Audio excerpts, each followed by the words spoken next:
pola distribusi pendapatan yang berbeda-beda. Yang pertama itu ada pendapatan yang sangat rendah, yang kedua ada hampir semua berpendapatan rendah, yang ketiga pendapatan yang sangat rendah, sangat tinggi, yang keempat pendapatan rendah, menengah, dan tinggi. Dan yang terakhir itu ada hampir semuanya berpendapatan menengah, tabungan, utang, dan kredit. Pengeluaran konsumen dipengaruhi oleh ketersediaan tabungan, utang, dan kredit. Yang selanjutnya itu ada lingkungan sosial budaya. Masyarakat membentuk kepercayaan, nilai, norma yang menggambarkan sebagian besar selera dari konsumen. Di lingkungan sosial budaya ada beberapa pandangan, yaitu ada 6 pandangan.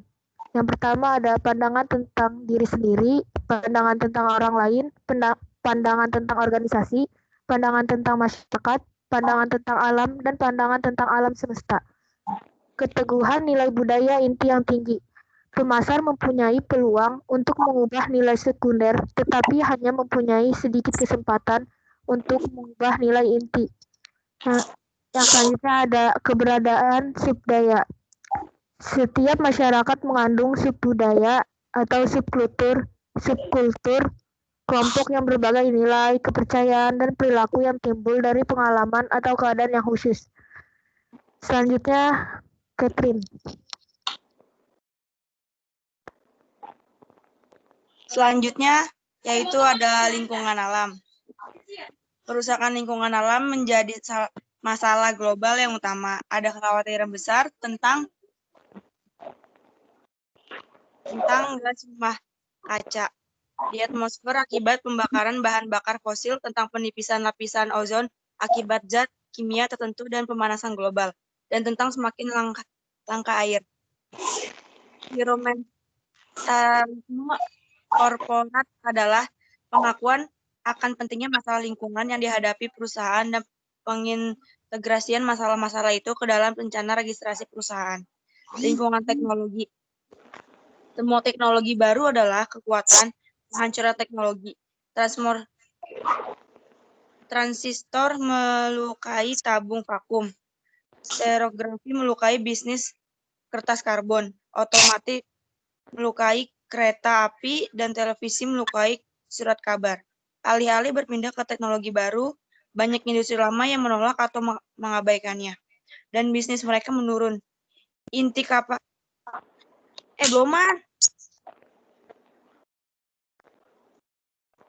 kapitalisme pasar yang dinamis dan menolerasi penghancuran kreatif dan teknologi sebagai harga sebuah kemajuan. Selanjutnya, pemasaran harus mengamati 4 tren teknologi berikut. Yang pertama yaitu kecepatan perubahan yang semakin tinggi. Riset elektronik membangun chip yang lebih kecil untuk membuat mobil, rumah, dan kantor kita saling terhubung dan lebih responsif terhadap perubahan kondisi. Semakin banyak ide yang dikerjakan dan selang waktu antara kemunculan ide baru dan keberhasilan implementasi akan semakin menipis. 2. Peluang inovasi yang tak terbatas. Beberapa pekerjaan menarik saat ini terdapat di bidang bioteknologi, komputer, mikroelektronik, telekomunikasi, robotik, dan bahan perancang. Mereka merancang robot untuk memadamkan kebakaran, eksplorasi bawah air, dan pekerjaan rumah tangga. Yang ketiga yaitu anggaran R&D yang beragam atau bervariasi. Porsi mengeluarkan R&D ketimbang untuk riset. Hal ini meningkatkan kekhawatiran tentang apakah Amerika Serikat dapat mempertahankan kepemimpinannya dalam ilmu pengetahuan dasar. Banyak perusahaan cukup puas untuk menginvestasikan uang mereka untuk meniru produk pesaing dan membuat berbagai perbaikan kecil dan hal fitur dan gaya. Keempat, semakin banyaknya peraturan mengenai perubahan teknologi, pemerintah telah memperluas kekuasaan badan-badannya untuk menyelidiki dan melarang produk yang berpotensi tidak aman. Selanjutnya akan dibacakan oleh Dian. Lingkungan politik hukum. Lingkungan politik dan hukum terdiri dari badan hukum, badan pemerintah, dan kelompok LSM yang mempengaruhi dan membatasi berbagai organisasi dan perorangan. Contohnya, hukum yang mewajibkan daur ulang memberikan dorongan yang sangat besar bagi industri daur ulang dan mendorong penciptanya.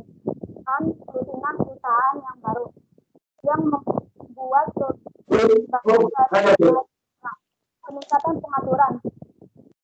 Peraturan bisnis mempunyai 4 tujuan utama, yaitu melindungi perusahaan dari persaingan yang tidak sehat, melindungi konsumen dari praktik bisnis yang tidak jujur, melindungi kepentingan masyarakat dan perilaku bisnis yang tidak terkendali. 4. Mengenakan biaya sosial yang tercipta akibat proses produk atau produksi yang pada bisnis.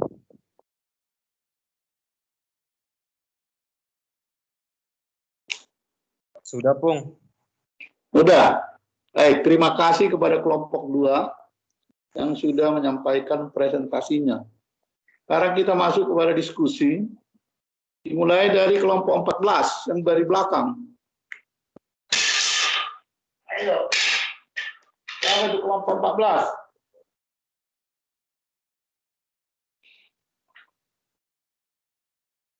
Ayo. Siapa aja itu kelompok 14? Ada 5 orang kalau nggak salah itu. Halo. Oh. Mana kelompok 14? Siapa itu orangnya? Nedes, untuk kelompok 14 tuh.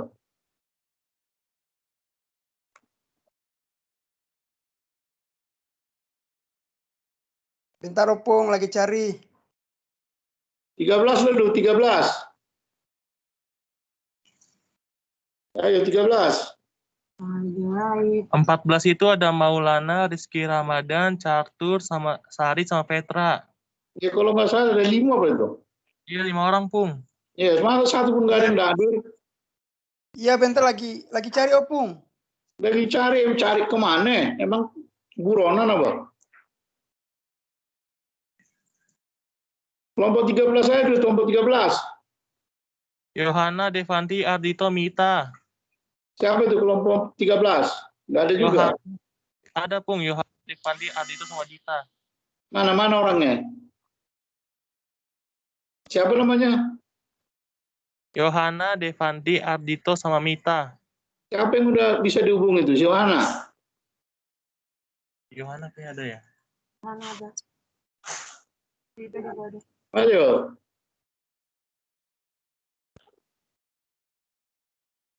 Halo.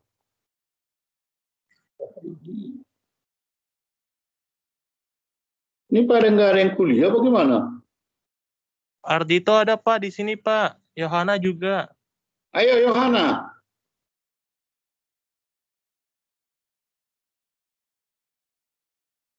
Halo. Ardito.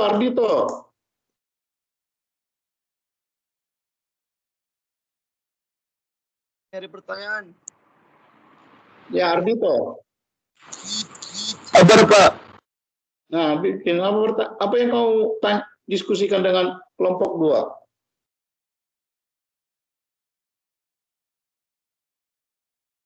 Ardito Siahan mana nih? Ayo cepat.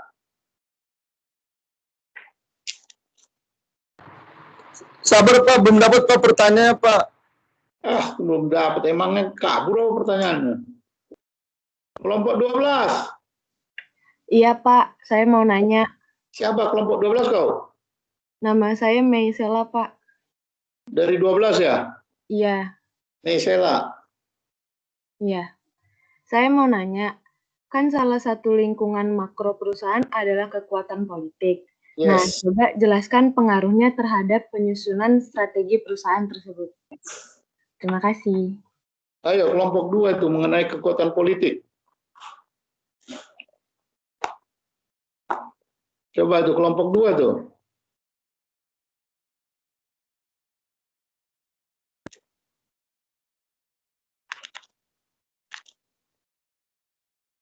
Halo?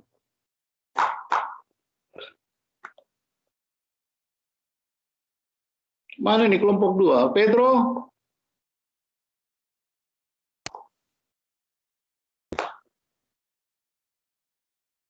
Ayo kelompok 2.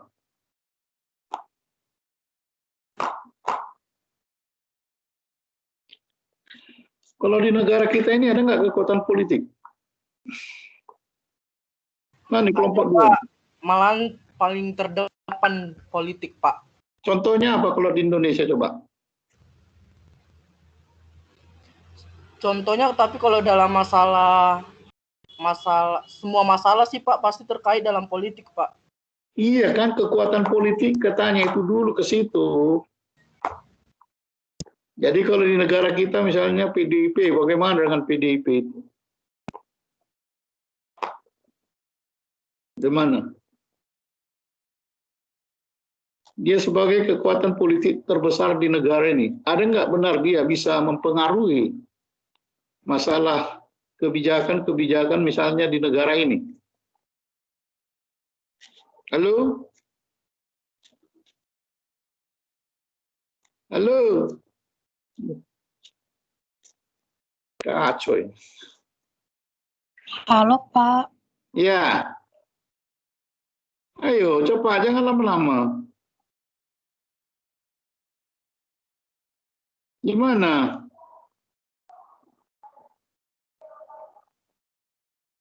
Benar nggak kekuatan politik itu mempengaruhi? Benar tidak? Benar, Pak. Nah, jadi kebenarannya di mana coba? Tadi kan saya kasih contoh seperti di Indonesia itu kekuatan politik dari partai PDI Perjuangan. Presiden sekarang dari mana itu? Dari partai mana itu? PDI, Pak. Di DPR sekarang yang mayoritas anggota DPR dari mana? Dari semua partai yang ada. PDIP kayaknya, Pak. Bukan kayaknya, emang itu. Jadi artinya situ dengan kekuatan politik itu, mereka bisa mempengaruhi kan. Apalagi kalau misalnya di DPR harus dilakukan pemungutan suara antar partai, pastilah mereka itu yang menang. Jadi mereka itu bisa sangat mempengaruhi karena mereka sudah mayoritas ada di kekuatan politik negara ini. Ya, lanjut tadi kelompok 14. Siapa yang mau ditanya? Mana dia? Kelompok 14, belum ada juga. Pung, saya mau nanya, Pung. Siapa namamu? Ferdiansyah, Pung. Ferdiansyah, ayo Ferdiansyah. Kelompok 11, Pung. 11 ya? Iya, bikin. Iya, untuk menganalisis lingkungan perusahaan perlu menggali informasi apa saja? Udah, Pung. Ya, itu dijawab itu kelompok 2 si kembar. Jawab itu kembar. Ya, Bro. Saya akan menjawab pertanyaan Ferdi. Iya. Untuk menganalisis lingkungan, perusahaan perlu menggali informasi apa saja. Ada 4 hal yang perlu diperhatikan ketika melakukan analisis. Yang pertama itu ada mengidentifikasi 10 pesaing terberat. Yang kedua ada menganalisis dan membandingkan konten.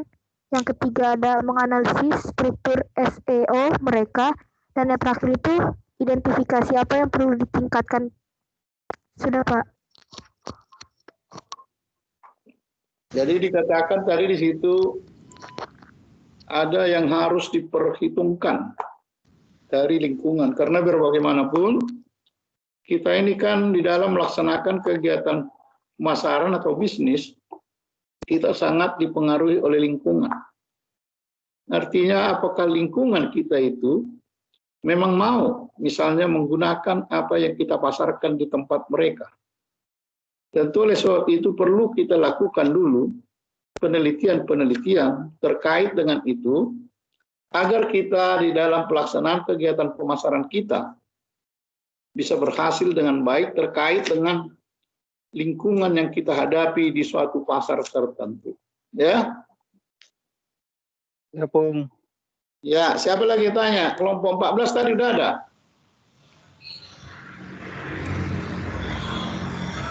Pung, saya, Pung. Kelompok berapa kau? Kelompok 10. Siapa namamu? Grace, Pung. Grace. Grace Simon, bukan? Bukan, Pung. Oh, Grace Domingo. Ya, bikin Iya. Grace Domingo. Pertanyaannya, apa manfaat manajemen informasi sistem dalam bidang pemasaran? Dijawab itu, manfaat SIM. SIP, Sistem Informasi Pemasaran.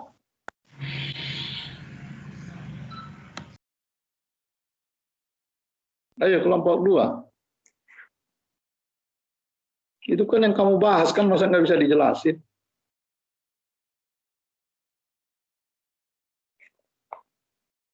Ayo, mana ini si Pedro? Pedro.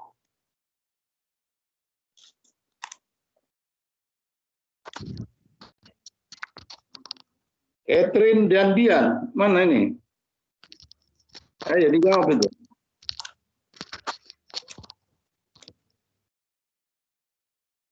Halo? Kamu yang buat bahan presentasi, kan ditanya terkait dengan apa yang kamu jelaskan tadi. Saya kamu tidak bisa jawab. Ayo. Iya Pak, saya mau jawab Pak. Saya Ya, juga silakan, jawab. Pedro. Pedro jawab ya. Ya. Manfaatnya itu yang pertama dapat mengantisipasi peluang ekonomis Ya. dalam teknologi informasi baru.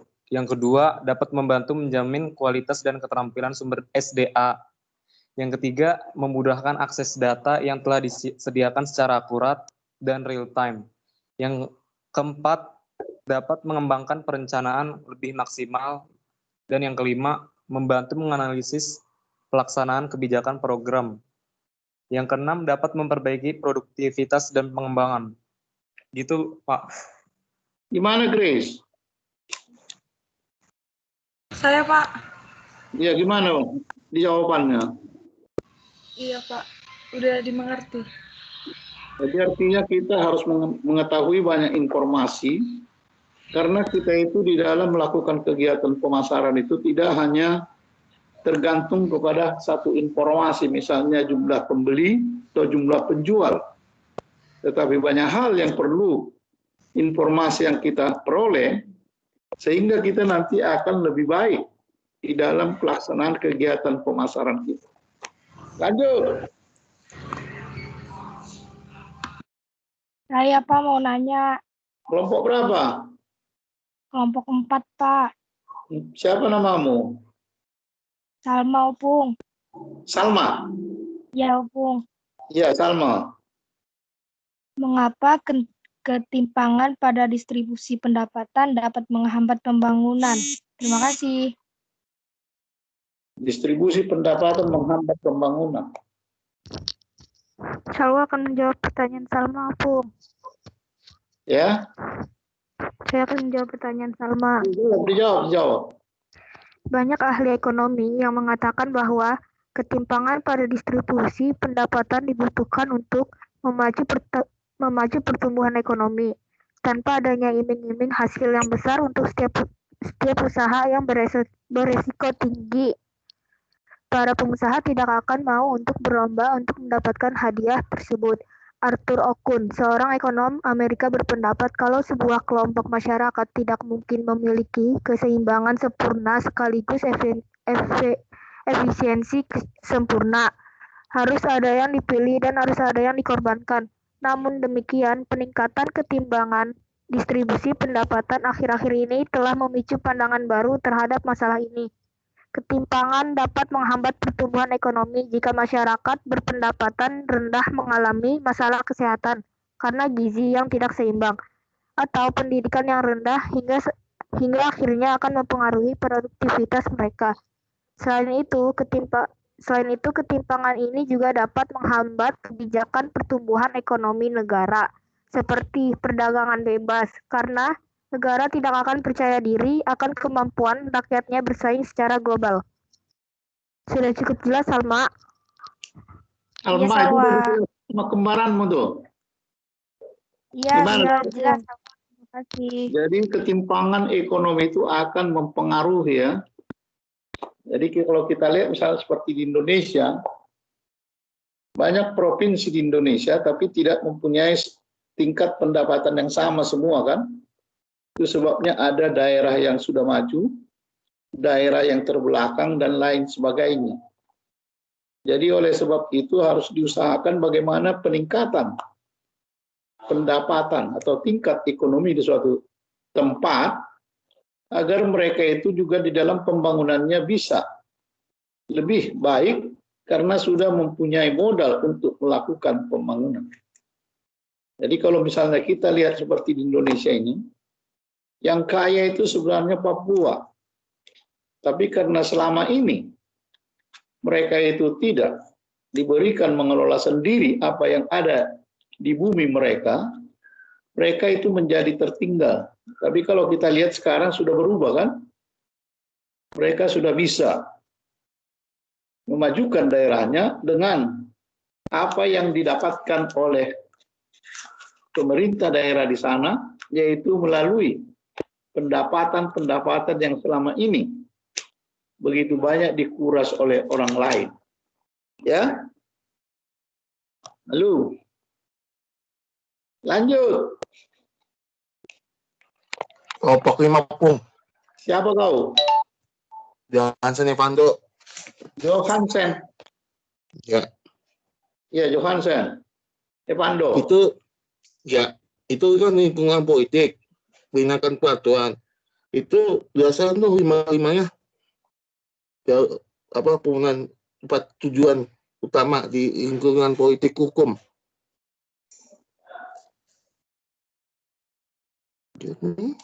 Apa yang kau tanya? Ya, lingkungan politik hukum.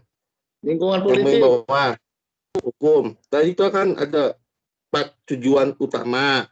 Ya. Tolong dong dijelasin satu-satu. Ayo, dijelasin satu-satu itu ada keempat katanya, lingkungan hukum dan politik. Ya, yang 4 tujuan utama itu. Ayo.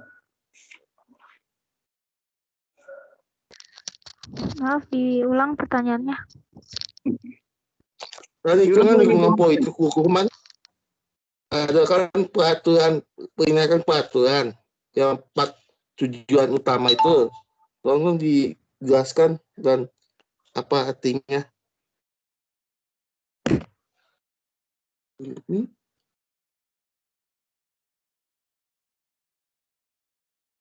Ayo.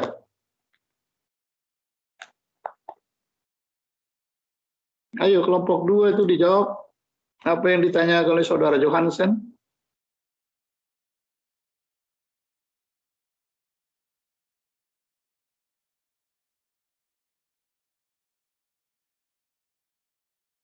Mana si Catherine, si Dian? Halo? Catherine, Dian?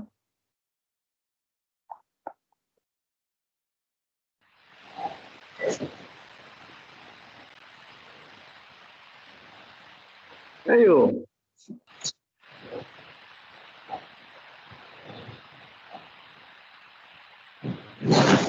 Kamu buat itu. Kamu jelasin aja yang kamu buat tadi. Tanya.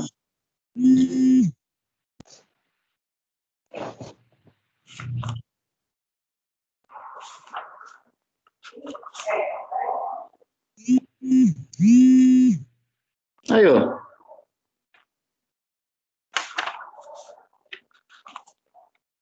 Ayo kawan. Lingkungan hukum dan politik.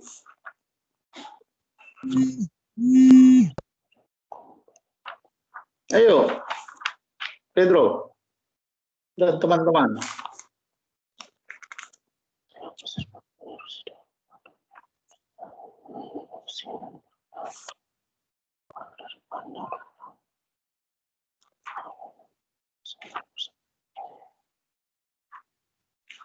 Halo?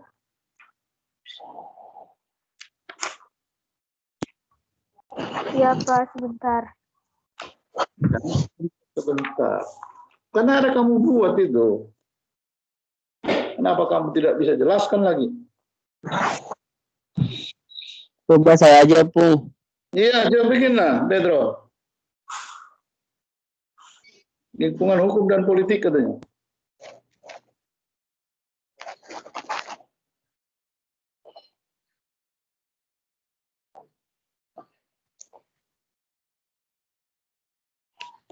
Kalau kita berbicara mengenai hukum, apa yang muncul dari situ? Dari bidang hukum misalnya. Apa saja yang muncul yang terkait dengan masalah hukum?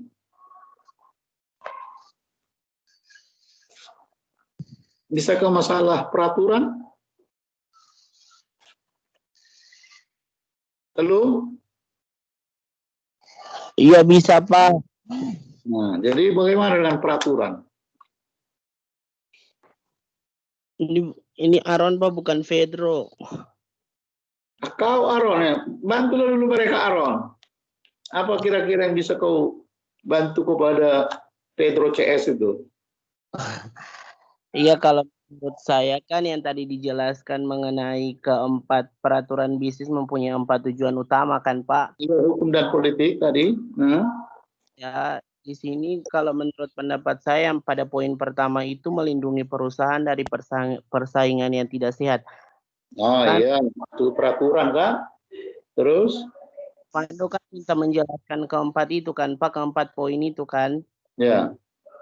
Di sini melindungi perusahaan dari persaingan yang tidak sehat ini juga bisa dilihat dalam sebuah perusahaan.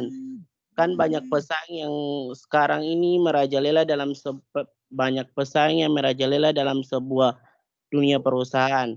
Nah, kalau seorang manajer dia untuk mengelola suatu perusahaan itu kan pasti kan ada persaingan. Dia tidak mau merugikan konsumennya. Oleh karena itu dalam sebuah perusahaan itu harus bekerja dengan jujur. Tidak bisa merugikan perusahaan-perusahaan yang tidak bisa merugikan konsumennya agar bisa berjalan dengan baik, Pak. Dan yang kedua, melindungi konsumen dari praktis bisnis yang tidak jujur. Nah, dalam sebuah perusahaan dia menjual sebuah produk, dia harus jujur agar bisa konsumennya itu tidak dapat merugikan sebuah konsumen dalam sebuah bisnis yang dilakukan dalam sebuah perusahaan itu. Dan yang ketiga, melindungi kepentingan masyarakat, kepentingan masyarakat dan perilaku bisnis yang tidak terkendali. Nah, dalam sebuah perusahaan harus kalau dia menjual suatu produk itu dia harus mengutamakan para konsumen itu dulu agar mementingkan konsumen itu dulu agar konsumen itu bisa tahu apa yang dia jual itu baik apakah tidak, dalam otomatisnya bisa terkendali gitu Pak.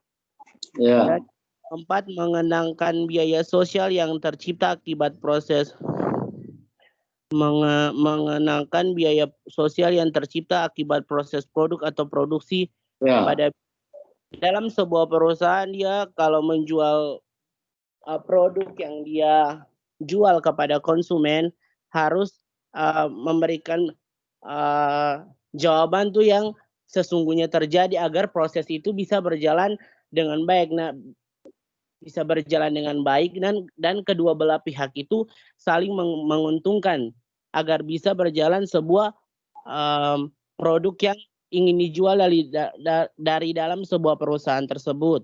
Begitu, Pak.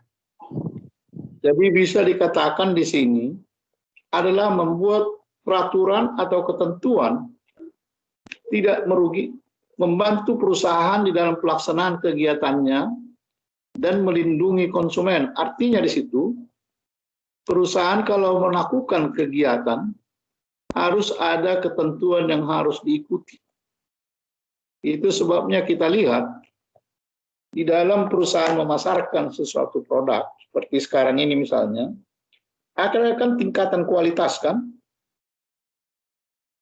Ada tingkatan kualitas yang ditentukan. Kalau misalnya barang ini, kira-kira bagaimana ukuran tingkat kualitas yang harus diberikan kepada barang tersebut. Jadi ada itu kan, yaitu ada dilakukan tes.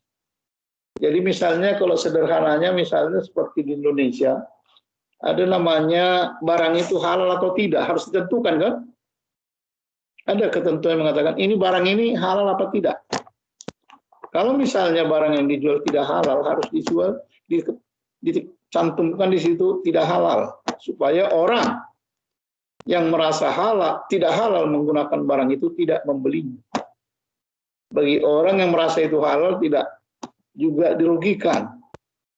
Demikian juga dengan konsumen itu atau perusahaan, bagaimanalah mereka mempersiapkan diri mereka menghasilkan barang yang mau dipasarkan, tidak merugikan kepada konsumen, dan juga tidak membawa hal yang tidak baik bagi perusahaan. Jadi ada dibuat ketentuan-ketentuan atau peraturan terkait dengan masalah hukum dan politik untuk bisa memperlancar di dalam pelaksanaan kegiatan pemasaran. Kira-kira seperti itulah garis besarnya ya, bisa jelas? Bisa jelas? Jelas. Nah, sekarang lanjut, siapa lagi? Mana tadi kelompok 14? Tidak ada yang kuliah kelompok 14. Siapa namamu? Jevani Pung dari kelompok 3. 3 ya? Iya, Pung. Zevani. Iya, Pung. Iya, mainkan Zevani. Saya ingin bertanya, bagaimana kan? Kan tadi kan ngebahas tren tuh ya? Iya, tren. Nah, yang ingin saya tanyakan, jika ada tren yang lagi naik daun gitu ya, terus trennya ini bisa jadi peluang buat kita, tapi di satu sisi di daerah tersebut tidak mendukung tren tersebut. Jadi kira-kira tindakan apa yang paling tepat untuk kita lakukan supaya kita tetap melakukan pemasaran, tapi berdasarkan tren tersebut, gitu loh, Pung. Ya, dijawab itu, kelompok 2 mengenai tren, kecenderungan. Oke, terima kasih. Mengenai statistik kan ada tren.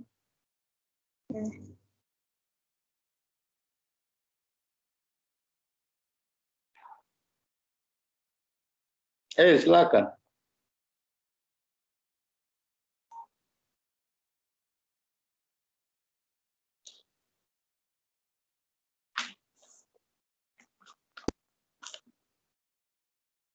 Halo?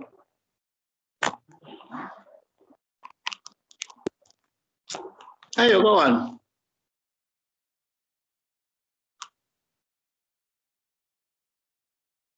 Ada di kelompok 2.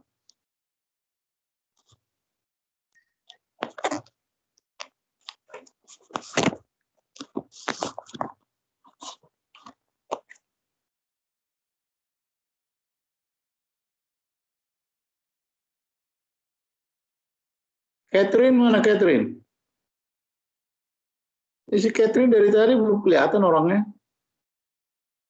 Ini yang kelihatan mana si Nias? Ya, Bu. Iya, mainkan Catherine. Dan ketawa kau Nias. Ayo Catherine.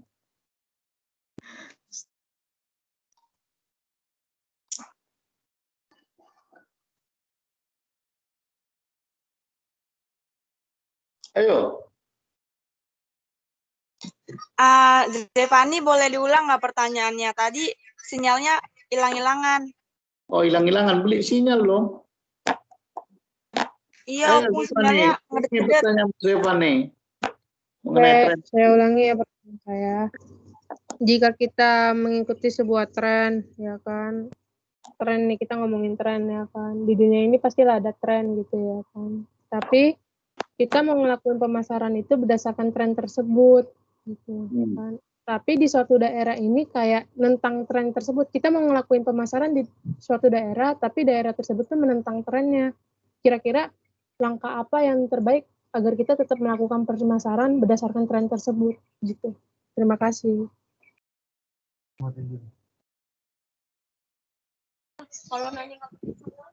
Contoh kecilnya itu seperti apa?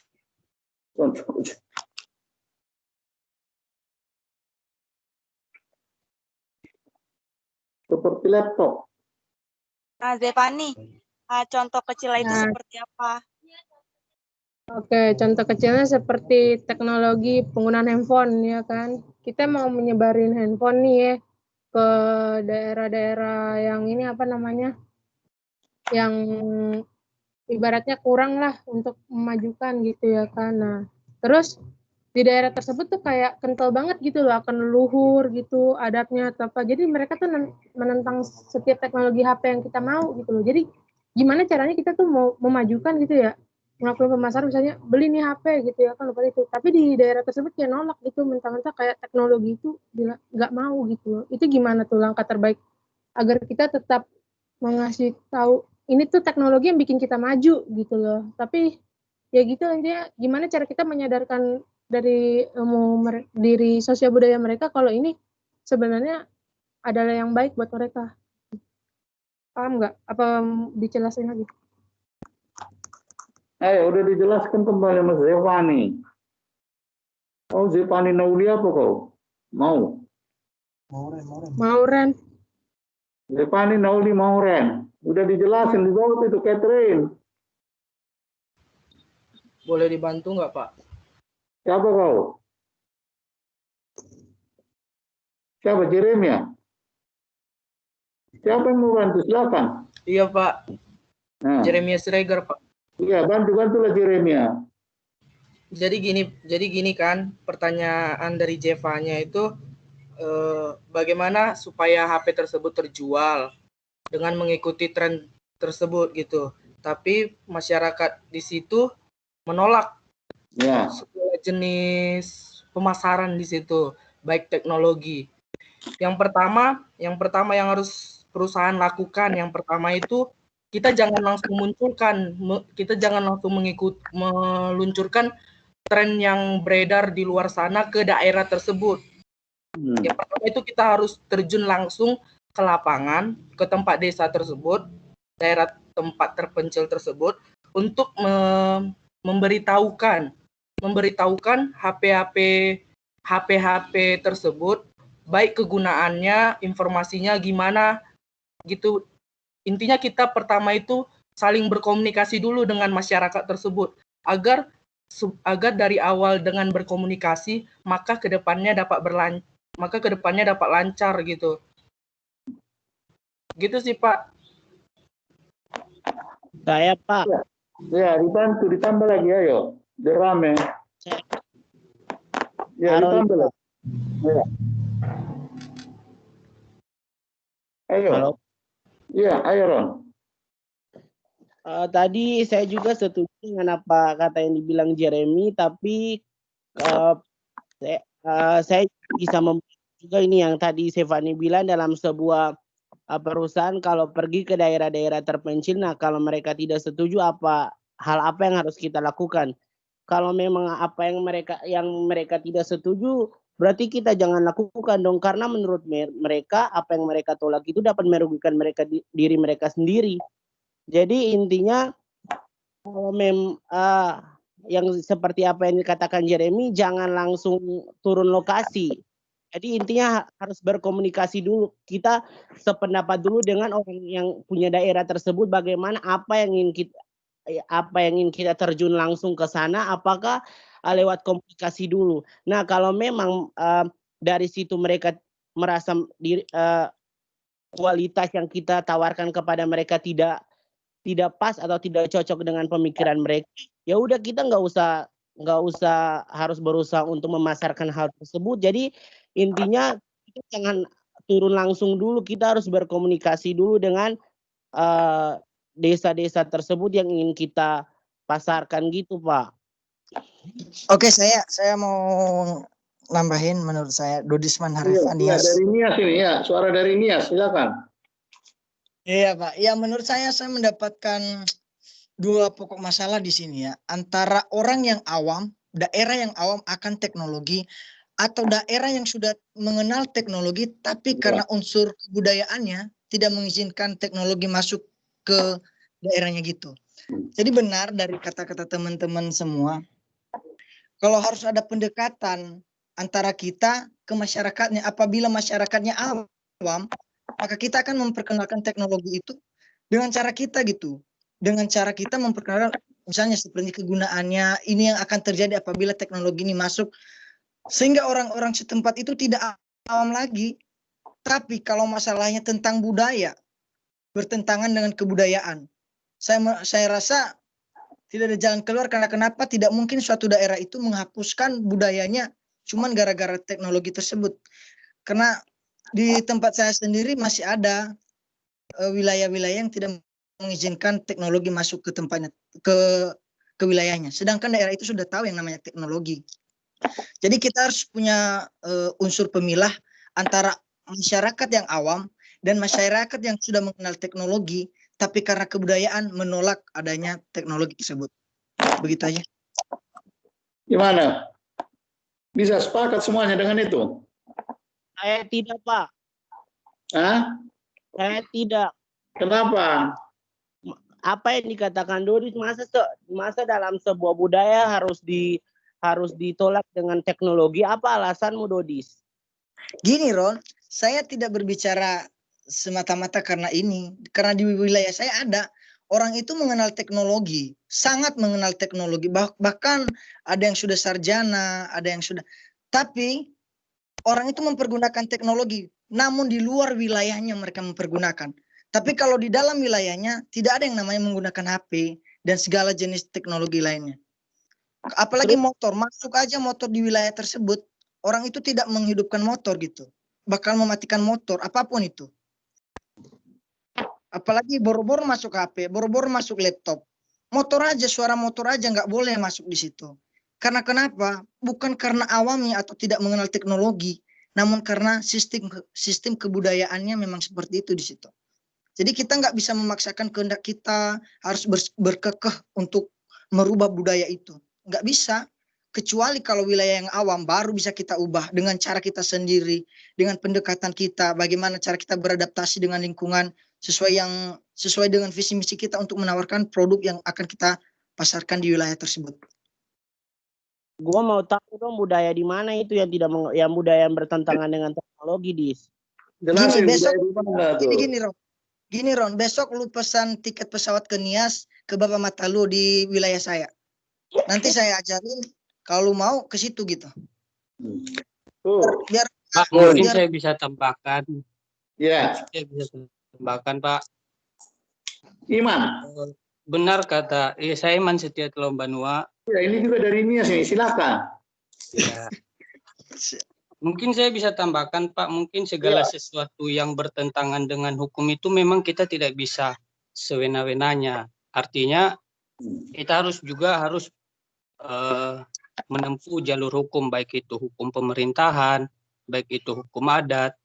Dan untuk satu perusahaan, jika menentang satu hukum adat itu mungkin saya rasa sulit untuk bisa memasarkan satu produk itu ke daerah tersebut. Mungkin dia mencari alternatif lain untuk memasarkan produk tersebut. Jadi mungkin saya rasa itu hal yang sulit. Mungkin kita ngambil contohnya seperti kebudayaan yang diambil orang asing.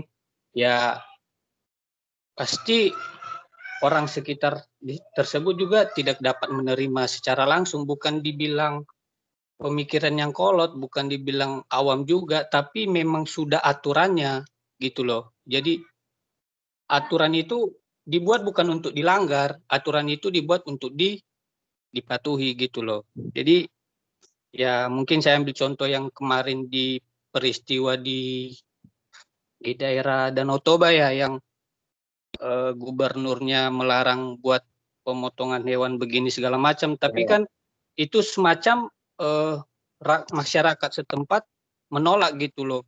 Jadi itu sudah budaya kami, jadi itu sudah tidak bisa diganggu gugat, dan hal hasil ya mereka tetap bertahan dengan budaya mereka tersebut. Jadi ya mungkin kita bisa membedakan mana yang aturan yang bisa kita tempuh dengan secara baik-baik dan secara tidak baik-baik, ya kurang lebih seperti itu. Terima kasih.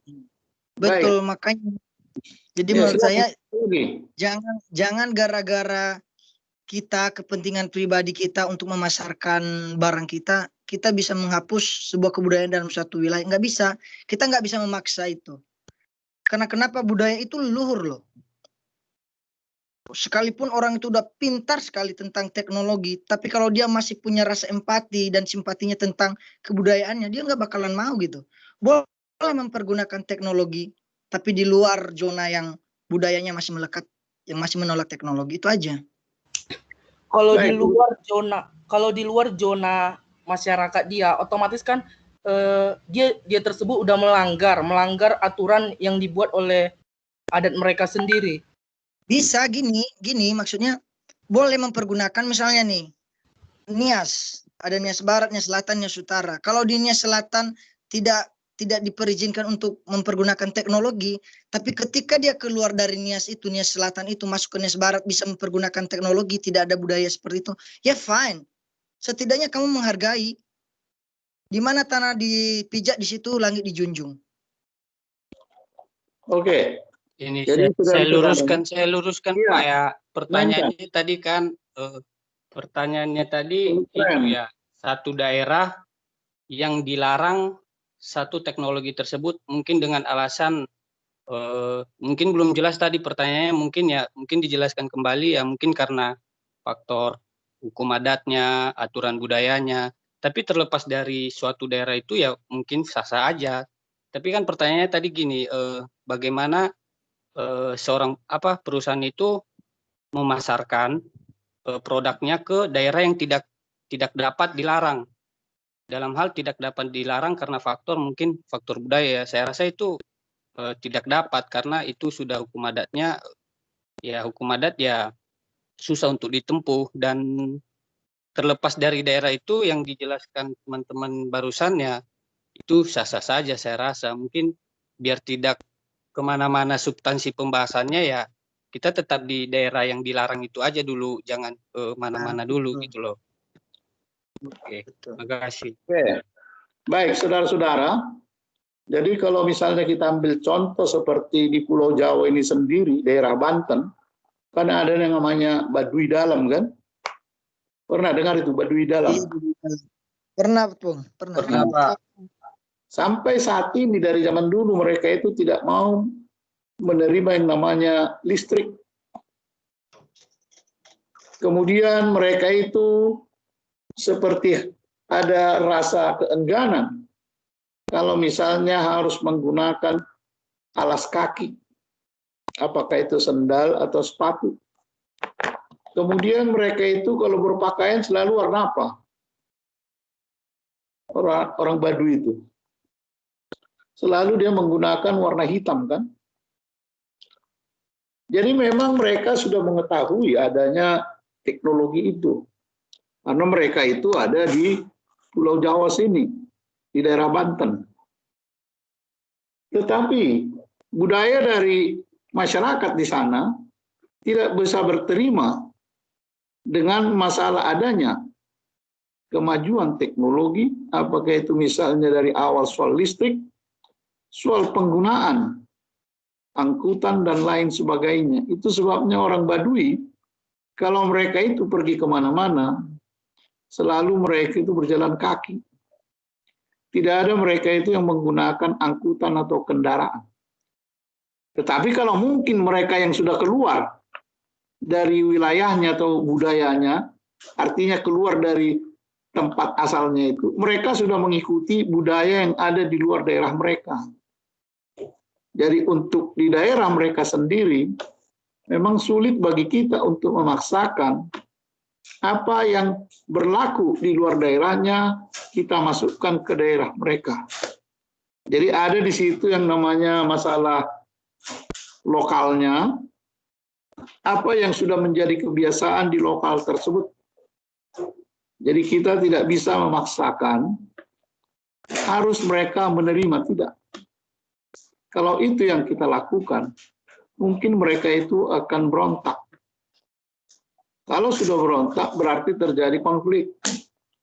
Kalau sudah terjadi konflik, artinya kita sudah menimbulkan suatu perpecahan karena memang kita memaksakan hal-hal yang berlaku di luar lokal mereka kepada mereka itu. Jadi walaupun ada tren tadi dikatakan kemajuan teknologi dan lain sebagainya, masih banyak daerah yang belum bisa menerima itu. Jadi seperti tadi sudah dijelaskan misalnya di daerah Nias Selatan katanya belum bisa menerima seperti itu misalnya teknologi. Tapi kalau dia sudah keluar dari daerahnya, tidak tertutup kemungkinan buat dia untuk bisa. Karena berbagaimanapun orang kan kalau sudah keluar dari tempatnya, misalnya merantau, dia pengen ada kemajuan kan. Tetapi kalau di daerah sendiri atau di lokal, kita harus mengikuti budaya atau kebiasaan yang ada di lokal tersebut. Jadi kira-kira seperti itu ya. Jadi artinya di sini, kita juga di dalam memasarkan ini, itu yang dikatakan, perlu melakukan penelitian pemasaran. Artinya kita melakukan penelitian itu mengenai lingkungan. Bagaimana lingkungan yang mau kita masukin itu? Apakah memang benar-benar mereka bisa menerima apa yang akan kita sampaikan atau pasarkan di daerah tersebut? Atau misalnya mereka akan menolak? Kalau misalnya kita sudah melihat akan ada gejala penolakan, ya jangan lagi kita bawa barang-barang yang tidak sesuai dengan kebiasaan mereka. Jadi sama itu misalnya seperti kalau saudara ke daerah Tanah Abang, di sana kan mayoritas penduduknya Muslim kan? Apakah saudara mungkin membuka peternakan babi di sana? Karena itu bertentangan dengan kebiasaan atau budaya yang ada di daerah tersebut. Jadi seperti itu. Memang ada suatu tren kemajuan, tetapi belum tentu semua daerah yang akan dimasuki bisa menerima adanya kemajuan terutama tadi teknologi tersebut. Bagaimana kira-kira bisa diterima? Halo? Bisa, Pak. Bisa? Bisa, Ya, Pak. lanjut. Bisa, Pung. Yang 14 tahun Saya, belum Pung. ada ya? Hah? Saya, Pung. Dari Saya. kelompok berapa kau? Sari, Pak. 14. Siapa namamu? Sari, Pak. Sari Tuhari yang anak Ale bertanya. Ya, ya, Pung. Ya, bikin dulu gimana di Tulehu. Ya, Saya bikin mau nanya, bagaimana pengaruh lingkungan ekonomi dapat mendukung aktivitas atau kegiatan ekonomi? Bagaimana pengaruh lingkungan ekonomi dapat mendukung aktivitas atau kegiatan ekonomi? Lingkungan ekonomi pengaruhi kegiatan ekonomi. Ya, dijawab tuh, kelompok 2. Ayo silakan, kelompok 2.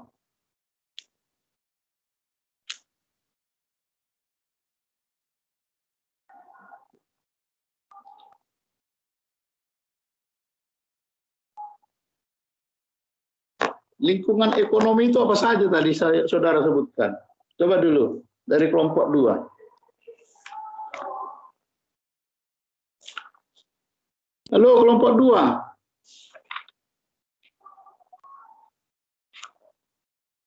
Kan tadi ada sebutin kan ada lingkungan ekonomi kan? Halo?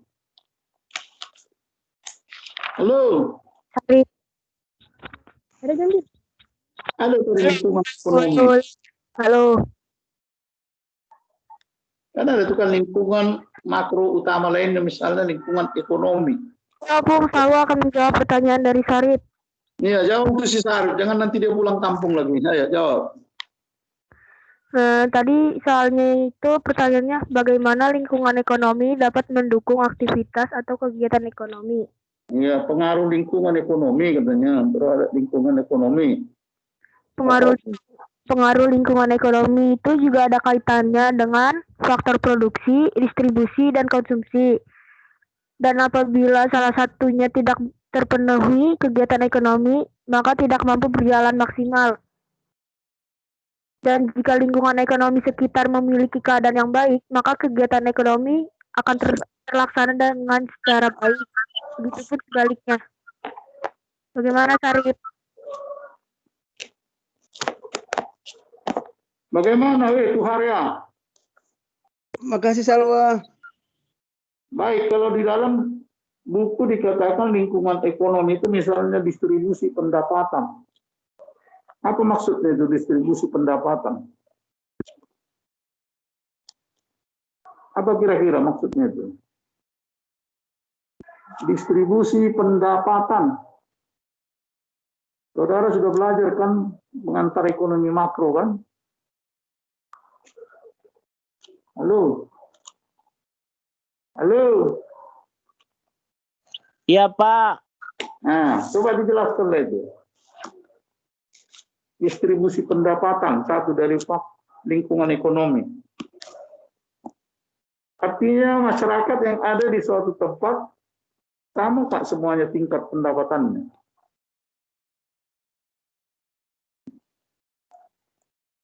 Beda Pak tingkat pendapatannya.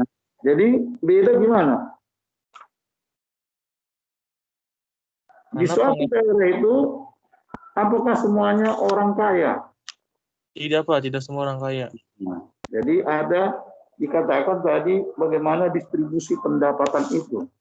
Iya Pak. Orang yang pendapatannya tinggi, ada orang yang pendapatannya menengah, ada orang yang pendapatannya rendah. Artinya di sini, dengan adanya distribusi pendapatan yang tidak merata, tentu juga masing-masing mempunyai kemampuan yang berbeda kan? Masing-masing mempunyai kemampuan yang berbeda. Oleh sebab itu harus bagaimana?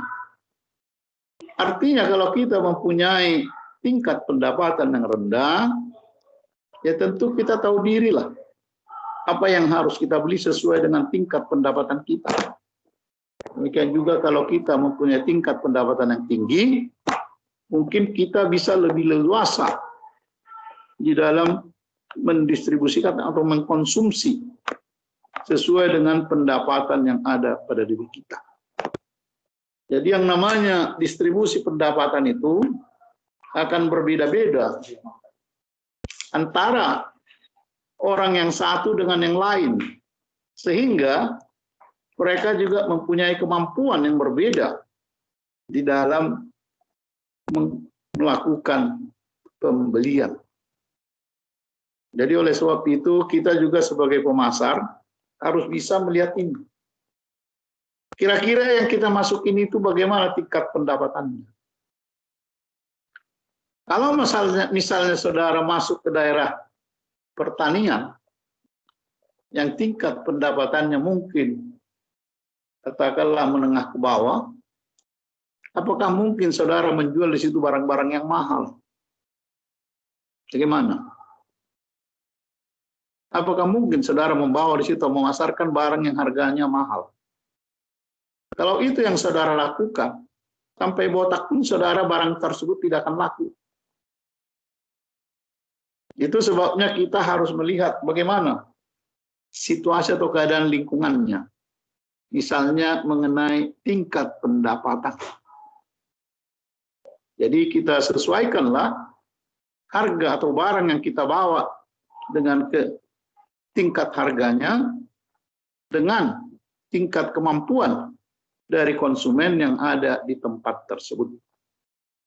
Demikian juga di dalam lingkungan ekonomi tadi ada dikatakan mengenai tabungan, utang, dan kredit. Apakah semua orang ada mempunyai tabungan? Apakah semua orang berutang atau melakukan kredit? Tentu tidak semua seperti itu kan? Ada orang yang punya tabungan yang banyak. Karena apa? Karena dia mempunyai tingkat pendapatan yang tinggi. Artinya di sini, karena dia mempunyai tabungan atau saving yang tinggi, dia ada misalnya kebebasan untuk bisa melakukan pembelian, apakah itu merupakan barang kebutuhan pokok dia, atau juga mungkin untuk membeli barang-barang yang lain yang bukan merupakan kebutuhan pokok. Dan juga orang yang punya utang bagaimana? Tentu kalau kita punya utang, ada keterbatasan bagi kita. Ini bagaimanapun yang namanya utang harus dibayar. Jangan sampai utang dibawa mati. Jadi bagaimana? Kita sudah mempunyai utang atau kredit, kita harus selesaikan. Tentu kita selesaikan dulu utang atau kredit kita, baru nanti kita beranjak kepada yang lain di luar kebutuhan kita sehari-hari. Jadi banyak hal kita lihat yang terkait dengan masalah lingkungan ekonomi yang akan sangat mempengaruhi kepada yang namanya kemampuan daripada konsumen yang ada di suatu daerah yang akan kita masuki di dalam melakukan kegiatan pemasaran. Jadi oleh sebab itu, kepada para penjual atau orang-orang yang akan masuk ke dalam suatu pasar yang ada di suatu tempat tertentu, perlu dulu selalu melakukan pengamatan yang begitu baik, sehingga mereka tahu apa yang harus dibawa ke daerah tersebut. Terutama tadi dikaitkan dengan masalah pendapatan. Kemudian juga masalah tabungan, utang, dan lain sebagainya. Baik, kira-kira seperti itu ya, Sarip Tuharea. Lu Sarip, lu di mana lo? Sarip. Baik, lanjut. Di Sarip sudah hilang dia. Saya, Pak. Tahu siapa? Jeremiah Siregar, Pak, dari kelompok 7. Oh iya, mainkan. Bagaimana cara perusahaan dalam mengumpulkan informasi serta memindai lingkungan ekonomi pada pasar? Jika anggota yang diturunkan oleh perusahaan melakukan tugas tersebut telah lalai memberikan informasi kepada atasan sehingga barang yang diperjualkan lebih rendah dari pasaran, apa yang dilakukan perusahaan jika terjadi masalah seperti itu? Dan sebaliknya, jika barang yang diperjualkan lebih mahal dari pasaran, maksudnya tidak sanggup masyarakat untuk membeli barang tersebut, apa tindakan perusahaan pada pasar pada saat itu? Tolong dijelaskan. Terima kasih.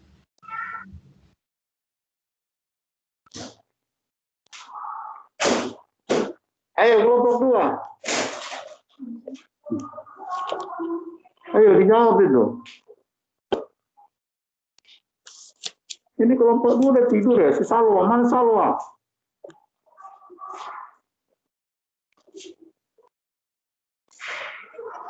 Seperti apa ya, Jeremy?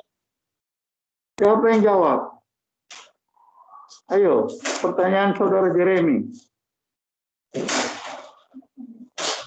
Ayo, kelompok 2.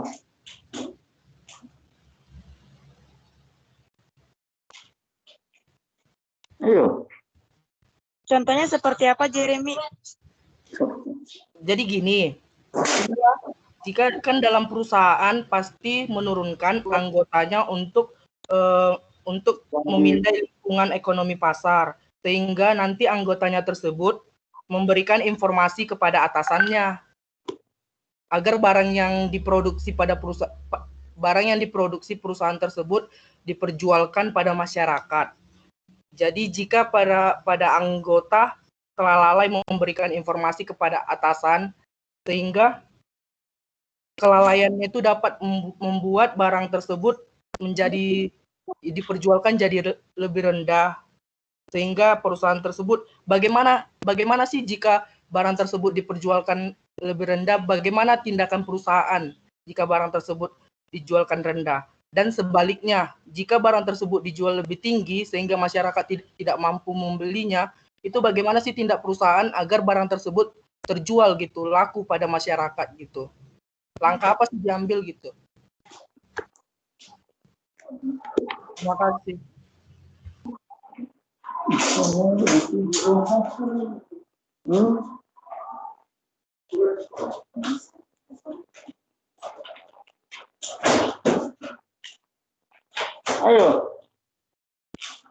Ayo dijawab.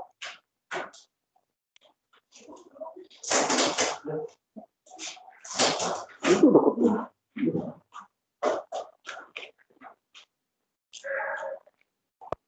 Ayo.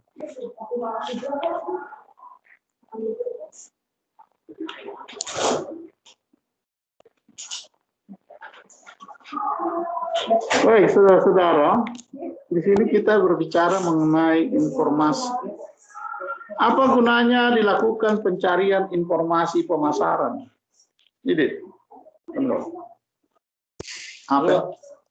Apa gunanya dilakukan pencarian informasi pemasaran? Kenapa itu harus ada di dalam perusahaan, yaitu mengenai sistem informasi pemasaran?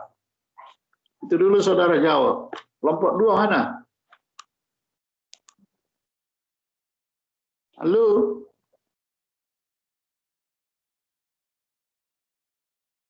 Mana kelompok 2 ini?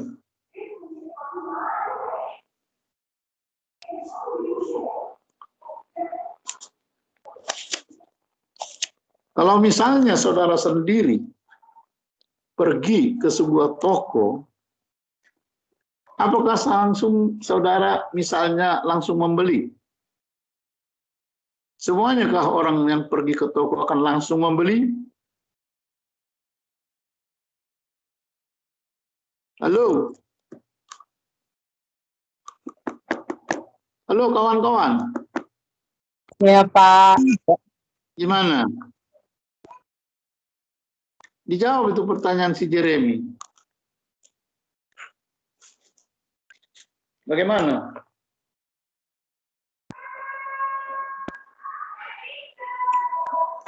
Ayo.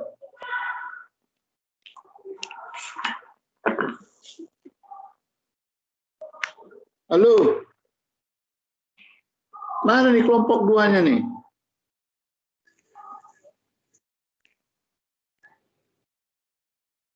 Ada yang bisa bantu? Yang lain ada yang bisa bantu? Mengenai pertanyaan saudara Jeremy. Dia udah tidur Boleh semuanya. diulangi, Ya? Jeremy, Halo? boleh diulangi pertanyaannya. Ayo, ulangi dulu Jeremy biar mereka dengar lagi. Jadi gini, cara perusahaan dalam mengumpulkan informasi serta memindai lingkungan, itu pasti setiap perusahaan menurunkan satu anggotanya untuk terjun, untuk memindai bagaimana lingkungan tersebut. Jadi pada anggotanya ini setelah memindai, itu anggotanya ada salah memberikan informasi kepada atasan, sehingga barang yang diproduksi mereka telah diperjualkan itu lebih rendah dari perkiraan gitulah, dari pasaran gitu. Apa sih yang dilakukan perusahaan misalkan barang tersebut rendah, dan juga sebaliknya, jika barang tersebut lebih tinggi, bagaimana sih tindakan perusahaan? Dan sebaliknya, jika barang tersebut lebih mahal dari pasaran sehingga membuat masyarakat sulit memiliki produk yang dijual oleh perusahaan tersebut, itu tindakan perusahaan pada saat itu apa gitu? Langkah-langkah apa sih yang dilakukan perusahaan agar barang tersebut dapat terjual? Saya, Pak. Oke. Mau coba jawab. Ya, siapa? Mides, Pung, Trimides. Oh ya, Trimides, coba bantu dulu temanmu tuh. Ya, tadi kan ada tiga ini prinsip ya. Yang pertama, kalau dia jualnya kerendahan harganya. Yang kedua, kalau dia jualnya harganya ketinggian. Kalau dia yang ketiga, jualnya itu barangnya terlalu banyak.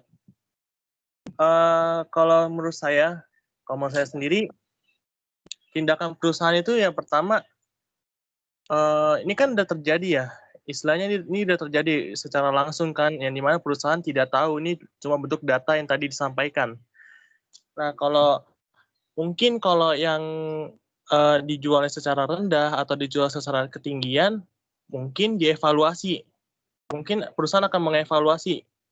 Yang kedua, tadi yang kalau dijualnya kebanyakan atau bisa juga harganya tadi juga tinggi, itu pasti akan terjadi, perusahaan itu akan mempromosi juga ke daerah tersebut.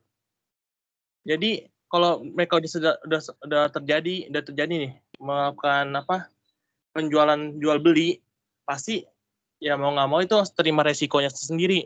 Tapi untuk kedepannya pasti akan mengalami perubahan. Itu yang bisa saya jawab. Dari kelompok 2 gimana? Apa kira-kira penjelasan yang bisa saudara berikan? Halo, kelompok 2. Halo.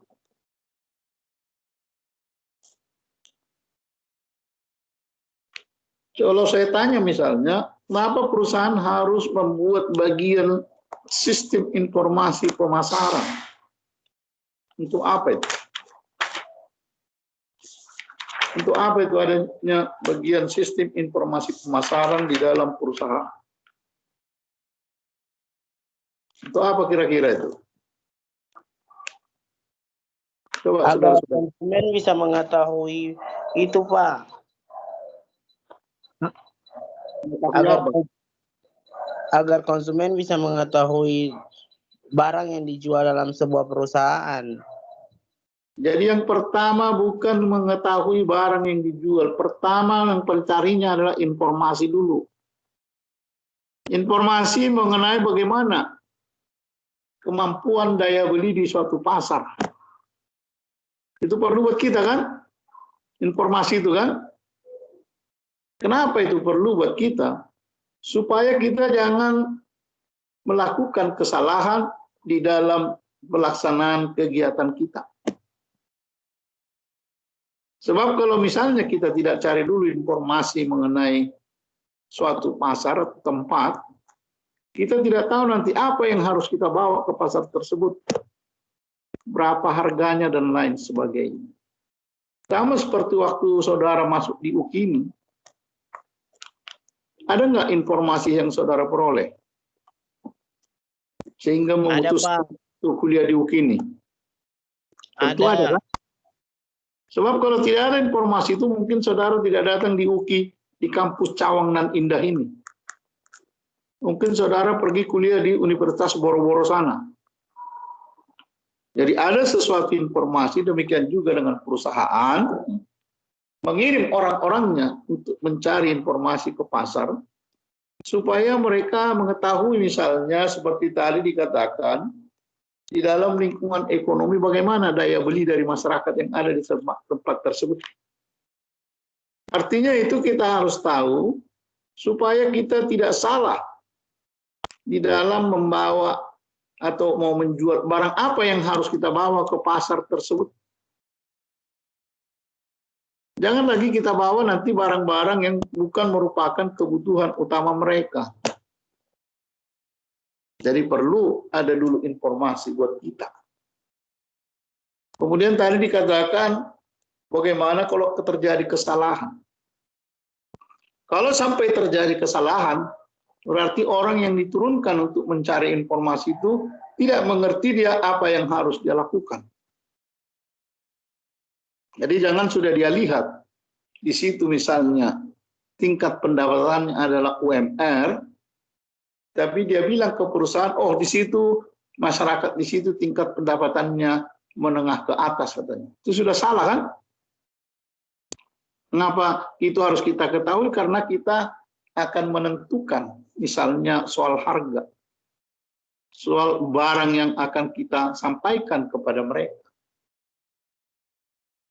Sebab kalau kita sampai terjadi melakukan kesalahan yang mengakibatkan tentu perusahaan akan rugi.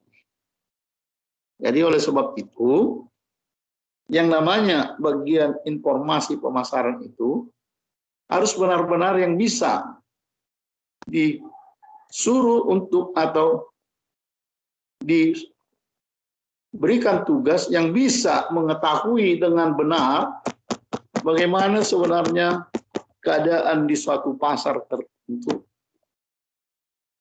Jangan lagi sampai misalnya ada kesalahan. Kalau sampai terjadi kesalahan, risikonya adalah perusahaan akan mengalami kerugian. Jadi kira-kira seperti itu garis besarnya ya. Halo? Halo? Iya, Pak. Ya, dilanjut dulu. Iya, Pak. Kelompok 13 siapa? Andi itu mana tadi? Bung, saya mau nanya, Bung. Siapa ini? Raja Alexis, kelompok 8, Po. Raja Yusuf. Ya. Iya, mainkan Raja.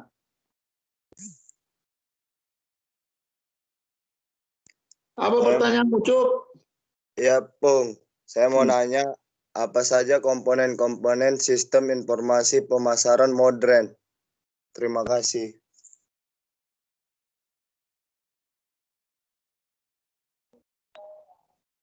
Jadi apa komponen sistem informasi pemasaran modern? Bentar, Pak. Coba, kan tadi kami sudah jelaskan kan dari awal itu kan? Jadi itu Catherine akan menjawab, Pak. Oke, Pak. Kan itu topik kita hari ini kan? Ya, Pak, saya akan menjawab pertanyaannya Raja. Siapa kau? Catherine, Pak. Mainkan Catherine. Yang pertama itu catatan perusahaan internal atau internal record. Kegiatan pencarian intelijen pemasaran atau marketing intelligence. Riset pemasaran atau marketing research. Analisis pendukung keputusan pemasaran atau informasi analisis. Itu komponen-komponen informasi pemasaran modernnya, Opung. Jadi sudah disampaikannya di situ mengenai komponen-komponen mengenai sistem informasi modern. Jadi misalnya tadi dikatakan ada menyangkut mengenai apa tadi, intelijen ya? Ada kamu sebutkan tadi intelijen. Lalu apa tadi yang kamu katakan jawabannya misalnya? Catherine. Iya, Pak, ada, Pak. Apa? Kegiatan pencarian intelijen pemasaran atau marketing intelijen, Pak. Intelijen. Iya, Pak. Intelijen kan? Iya. Intelijen itu tugasnya apa? Apa tugas intelijen? Kalau misalnya dia dari ABRI atau polisi, mencari apa? Informasi. Nah, jadi ada yang kita susupkan orang kita sebagai intelijen. Bila perlu, orang kita itu kita suruh dia sebagai pembeli dari barang yang dipasarkan oleh perusahaan lain. Sehingga nanti intelijen kita tersebut bisa mengetahui lebih dalam apa saja yang dilakukan oleh perusahaan lain tersebut. Apalagi kalau misalnya kita suruh dia sebagai orang kita membeli lebih dari satu kali menyangkut mengenai produk yang dibuat perusahaan lain, karena kita melihat produk perusahaan lain itu seperti laku kelihatannya. Apa sih rahasianya itu? Ya disinilah misalnya kita menunjuk orang sebagai intelijen pemasaran kita. Jadi ini nanti akan coba bertanya karena dia sudah dianggap sebagai pelanggan yang datang berulang, tentu tidak ada salahnya kalau dia menanyakan sesuatu mengenai barang yang dia beli dari perusahaan tersebut. Jadi itu salah satu misalnya mengenai yang dikatakan tadi yaitu komponen yang modern. Mungkin ada lagi tadi katakan yang lain, nanti saudara bacalah di buku saudara.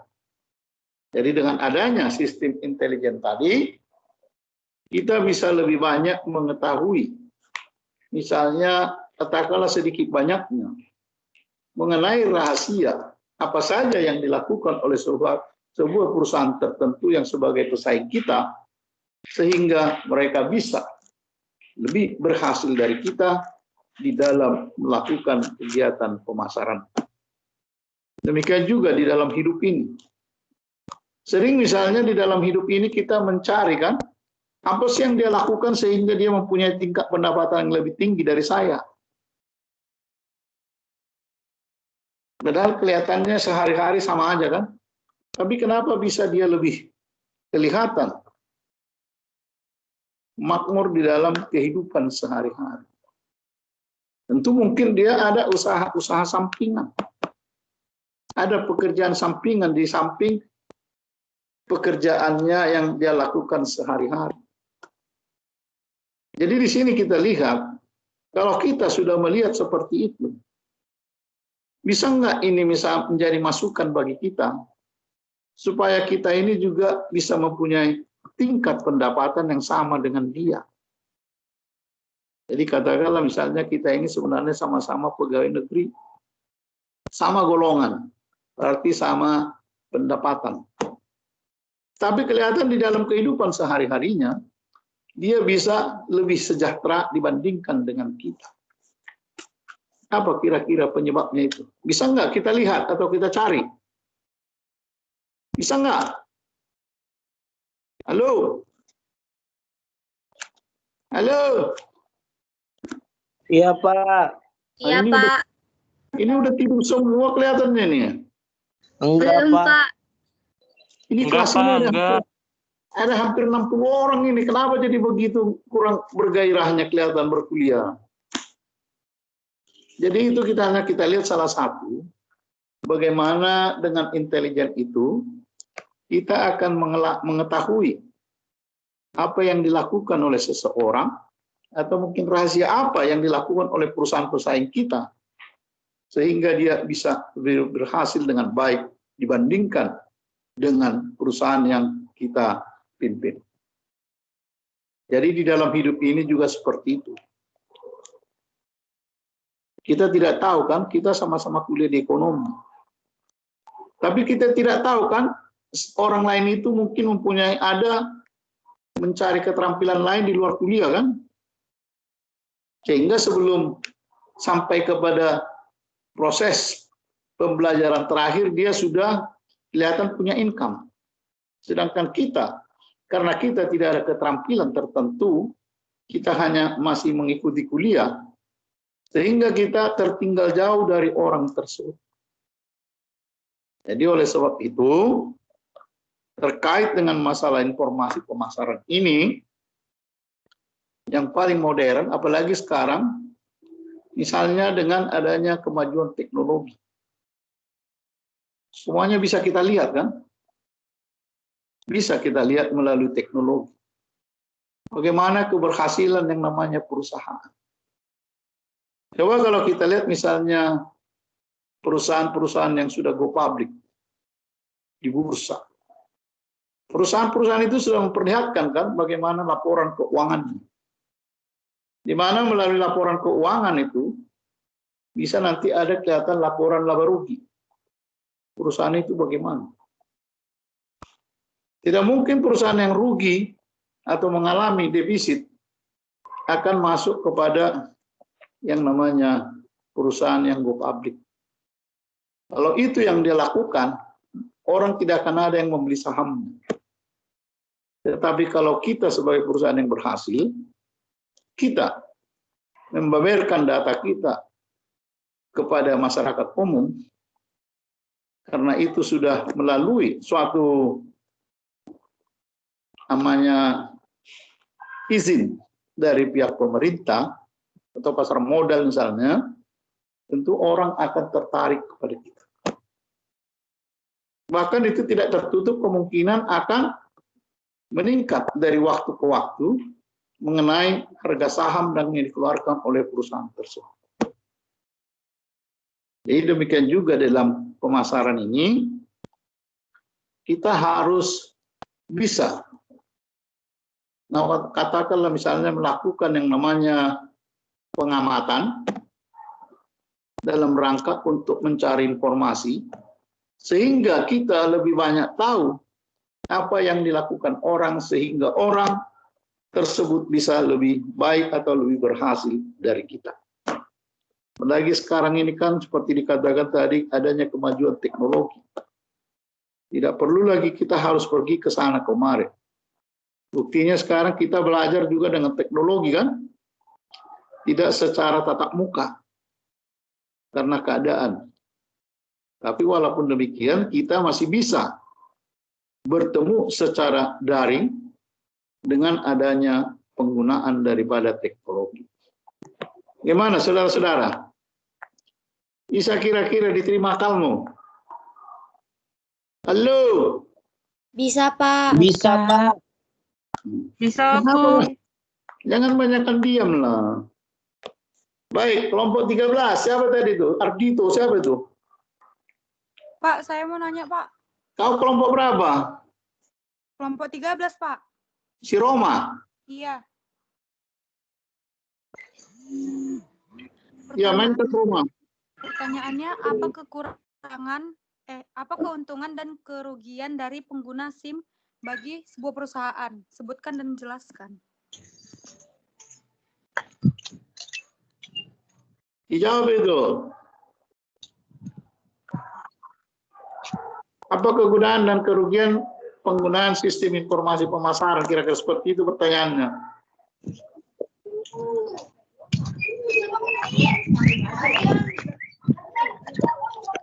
Ayo.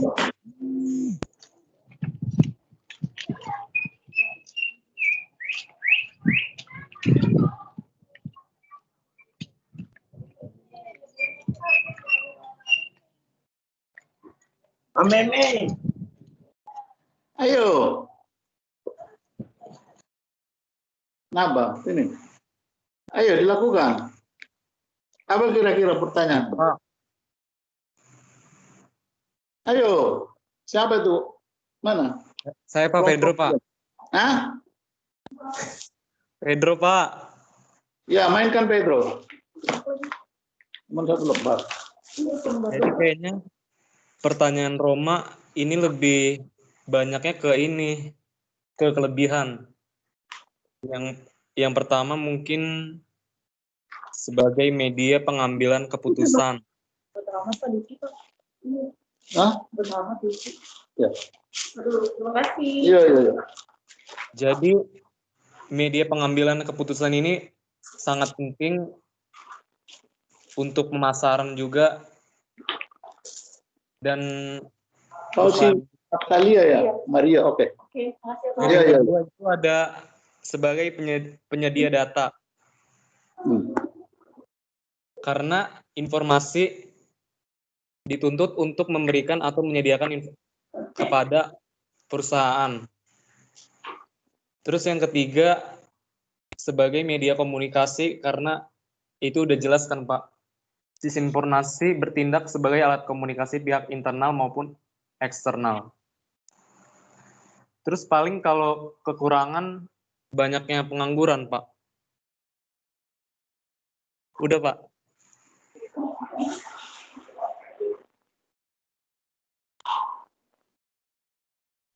Gimana Roma?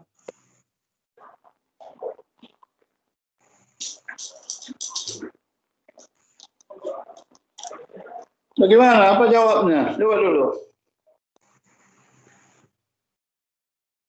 Yang pertama itu mungkin kelebihannya ini Pak sebagai media pengambilan keputusan. Ya.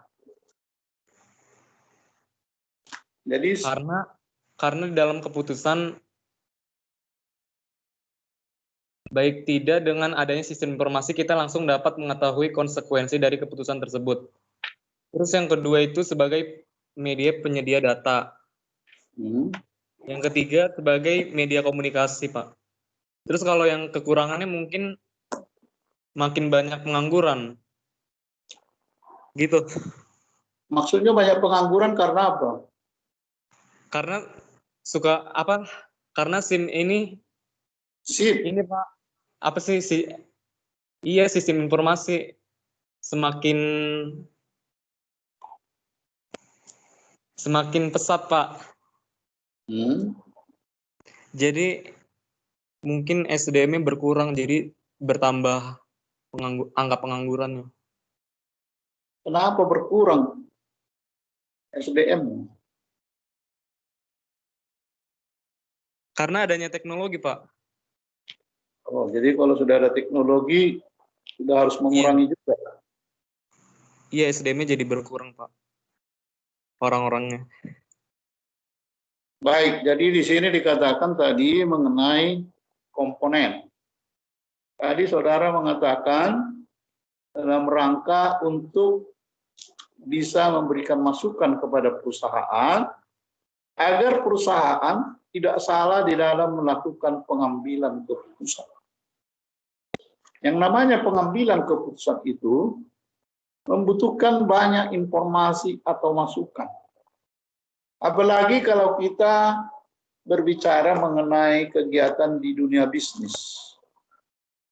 Salah kita di dalam melakukan pengambilan keputusan, akibatnya adalah bagi perusahaan. Jadi oleh sebab itu, di dalam sistem informasi pemasaran modern ini, jangan lagi kita mencari informasi itu hanya dengan asal-asalan. Lagi tadi dikatakan sudah ada yang namanya masalah teknologi. Jadi kita misalnya sudah bisa, kalau kita misalnya pergi ke pasar misalnya, dengan membawa HP kita sudah bisa merekamkan dan mengambil foto bagaimana misalnya keadaan di pasar tersebut. Kemudian dari keadaan yang bisa kita rekam atau kita dapat tadi, kita akan bisa memberikan penjelasan bahwa inilah yang terjadi di pasar itu. Sehingga yang namanya manajer pemasaran tidak akan sampai salah lagi di dalam melakukan pengambilan keputusan. Kemudian tadi dikatakan ada misalnya kerugiannya, bisa terjadi. Kalau memang kita sampai salah di dalam mengambil informasi yang ada. Karena yang namanya situasi atau lingkungan itu tidak semuanya, tidak setiap hari stabil kan. Akan ada terjadi yang namanya naik turun. Jadi ada dia kadang naik, ada turun. Artinya kalau terjadi keadaan seperti ini, tentu harus bisa kita katakan adanya suatu kebijakan terkait dengan adanya situasi yang naik turun pada suatu pasar atau tempat yang akan kita masuki. Oleh sebab itu, apa yang harus kita buat? Di sini dikatakan yang namanya para pelaku bisnis itu harus punya naluri yang terkait dengan kegiatan bisnis yang dilakukan. Jadi tidak selamanya dia harus mengikuti teori yang ada, tetapi terkait juga masalah feeling atau naluri yang ada di dalam pikirannya. Jadi orang yang namanya berkegiatan bisnis itu harus mempunyai tingkat intelijensi yang tinggi sehingga dia bisa membuat satu prediksi agar jangan sampai terjadi kerugian bagi perusahaannya di waktu dia akan melakukan sesuatu yang terkait dengan kegiatan. Jadi kira-kira seperti itu. Bisa jelas? Terima. Halo? Bisa kira-kira? Ya? Bisa, Pak. Baik, Bisa, Pak, bisa. Kelompok 9 siapa ini? Iya, Pak. Sahara. Siapa namamu? Sahara, Kung.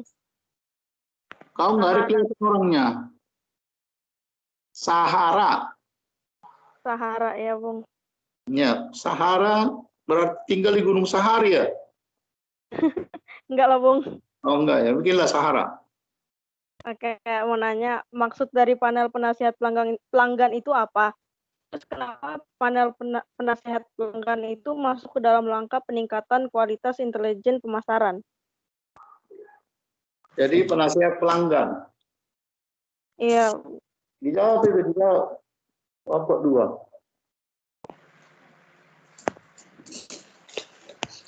2. Ayo.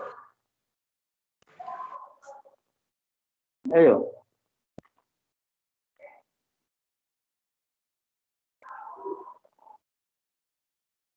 Nasihat pelanggan.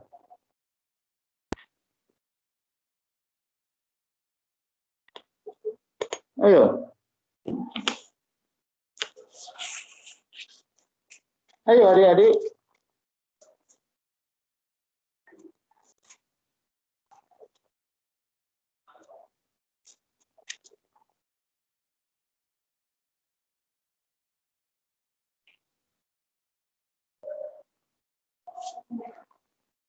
Ayo.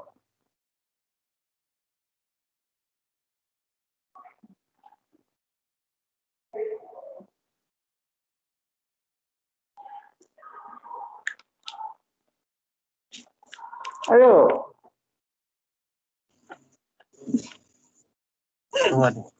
Pernah nggak saudara mendengar yang namanya YLKI?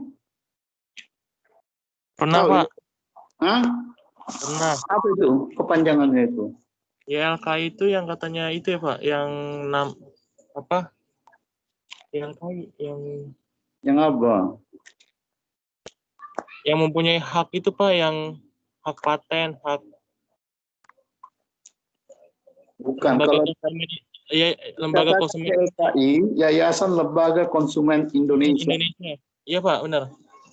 Artinya di sini, kalau kita membeli sesuatu dan kita mungkin merasa dirugikan, bisa kita melapor ke YLKI. Artinya bisa dia sebagai pelindung atau penasihat bagi kita sebagai orang yang melakukan pembelian, apakah yang kita beli itu benar atau tidak. Gimana? Kalau pernah dengar ya YLKI. Jadi artinya di sini YLKI ini berfungsi untuk yang namanya konsumen itu jangan sampai dirugikan oleh orang yang namanya melakukan kegiatan pemasaran. Kalau misalnya kita melapor ke situ, dia bisa mengadukan perusahaan tersebut melakukan sesuatu yang kurang baik, sehingga bisa izinnya dicabut oleh pemerintah. Jadi oleh sebab itu, kita sebagai orang yang melakukan kegiatan pemasaran, janganlah kita mempunyai niat untuk membodoh-bodohi yang namanya pelanggan atau pembeli yang datang kepada kita. Tetapi bagaimana kita menjaga supaya yang namanya pelanggan yang datang kepada kita tidak merasa kecewa atau dirugikan sampai dia nanti melaporkan kita ke YLKI misalnya, kepada penasehat pelanggan itu.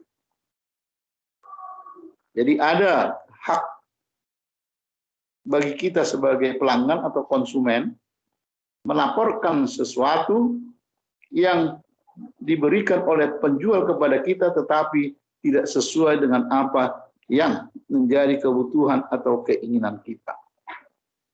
Seperti itu ya kira-kira ya. Halo? Halo? Iya, Pak. Nah, jadi ada yang namanya penasihat pelanggan itu. Baik, kelompok 1. Kelompok 1 mana yang? Si Salma. Si Salma. Kelompok Siapa yang kelompok 1 coba? Marta. Marta Gloria. Ya. Saya mau bertanya ke kelompok 2. Pertanyaannya itu dalam sistem intelijen pemasaran, salah satu langkahnya itu kan ada membentuk jaringan eksternal. Nah, pertanyaannya, boleh nggak dijelasin membentuk jaringan eksternal itu bagaimana dan caranya gimana? Ya, dijelaskan itu.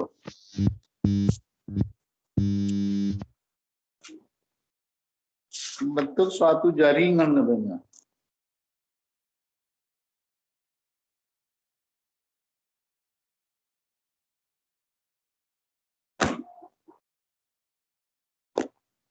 Ayo. Tadi kan ada disebutkan itu kan waktu presentasi kan. Halo? Jangan tidur dulu, baru jam 1 ini.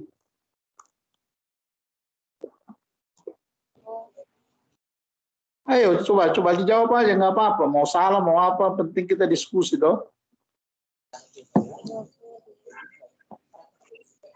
Boleh diulangi lagi nggak, Marta? Ulangi dulu Marta pertanyaanmu, biar bisa dibantu temanmu yang lain. Iya, Pong, ya. Pertanyaannya itu, dalam sistem pemasaran, tadi kan ada salah satu langkah untuk meningkatkan kualitasnya. Kalau nggak salah ada langkah membentuk jaringan eksternal. Nah, pertanyaannya, jelasin apa maksud dari membentuk jaringan eksternal dan bagaimana cara membentuknya. Itu pertanyaannya.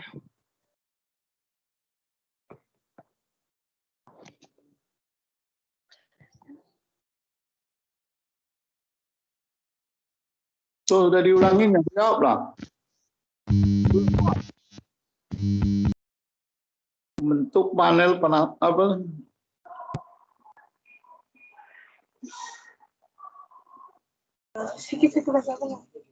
Oke, mau coba.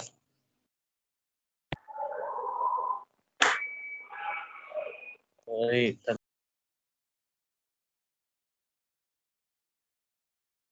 Ayo dijawab loh.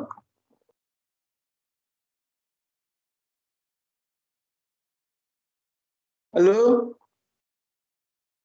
Tidak ada yang bisa jawab.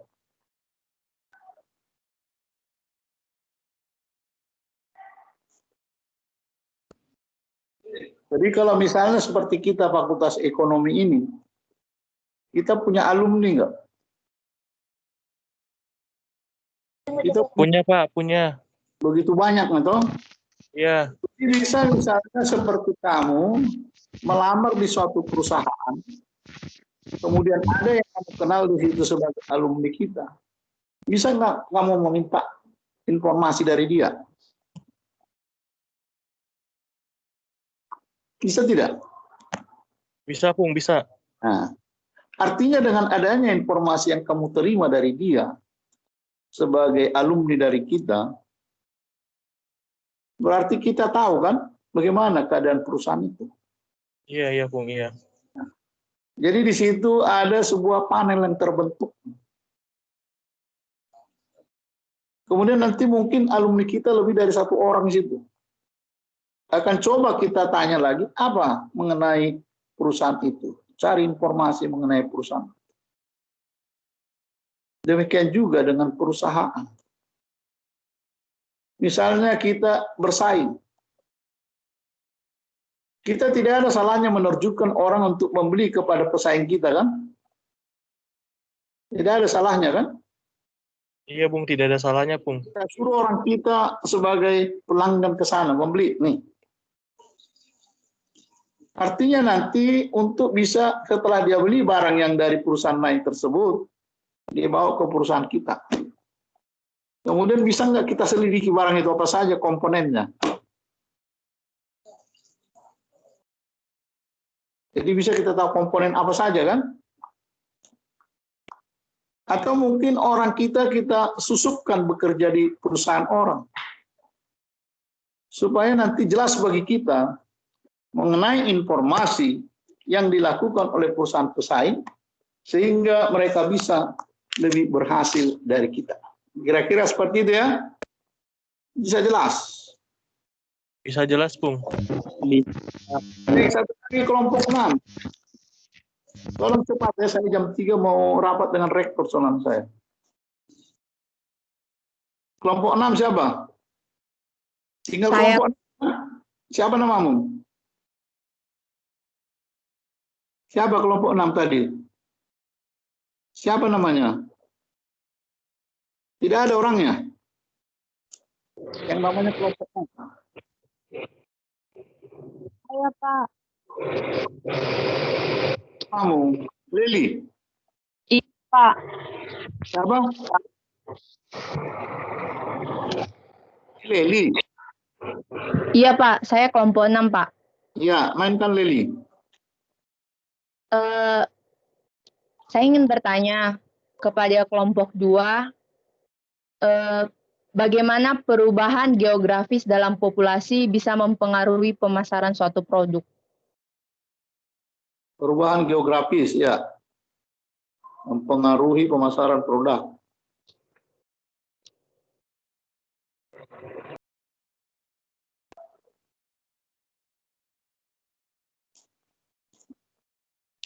Tahu maksudnya geografis, kan?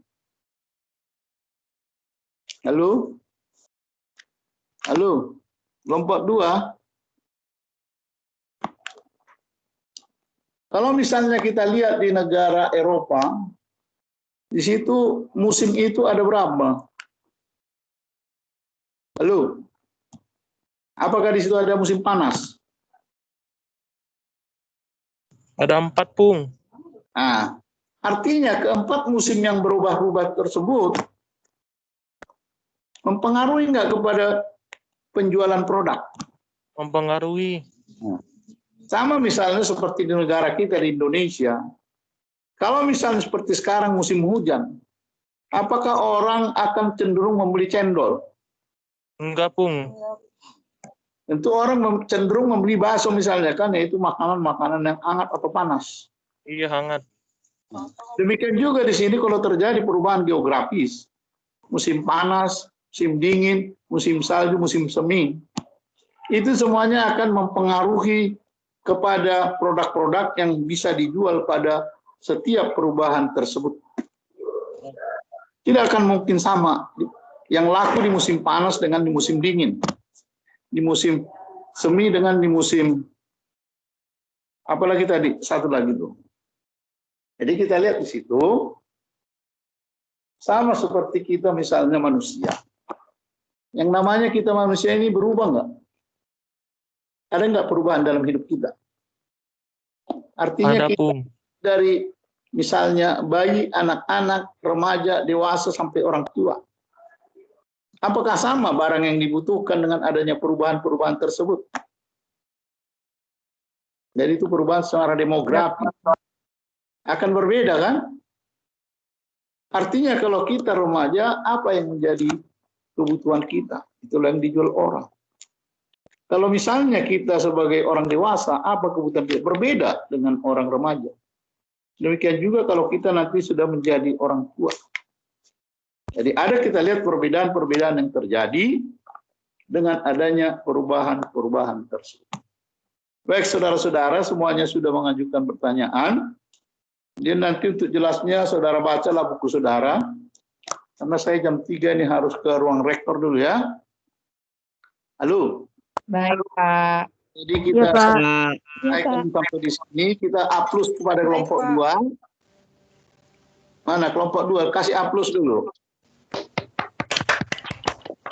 Kemudian saudara Dodisman Harepa menutup dengan doa. Masih ada di sini, Yas? Masih ada si Dodisman? Tidak ada, Pak. Ada? Tidak. Sudah tidak ada? Telang Bandung ada? Loh, kalau Ada pun begitu, saya aja tuh yang doa. ya sebentar, nanti tak terima jangan lupa dibuat absennya seperti kemarin ya. Iya, Pung, iya. Oke, ya jangan lupa absen. Ya, siapa yang berbuat? Silakan. Jepani, Pung. Ya, Zevani. Nauli. Lanjut, Jeva. Mari teman-teman kita bersatu dalam doa. Saya akan memimpin dengan agama Kristen Protestan. Tuhan yang berkata di dalam kerjaan surga, terima kasih Tuhan atas bimbingan-Mu selama kami belajar ya Tuhan. Tuhan kiranya ilmu yang telah diberikan oleh dosen kami dan teman-teman bisa membuat kami semakin tumbuh dan semakin mengenal akan ilmu pengetahuan yang telah diberikan oleh dosen kami dan juga teman-teman. Tuhan, kiranya kami sudah selesai kelas, tolong Tuhan berkatilah kami akan kegiatan kami yang akan kami lakukan selanjutnya, dan Tuhan tolong berkatilah kami, dan semoga diberikan kami kesehatan untuk menghadapi masa-masa pandemi ini. Dalam nama Tuhan Yesus kami berdoa dan mengucap syukur kepadamu. Amin. Oke, terima kasih Jevani ya. Baik, saudara-saudara sampai ketemu minggu depan. Oke? Oke, Pak. Iya. Oke, Pak. Iya, Pung. Makasih.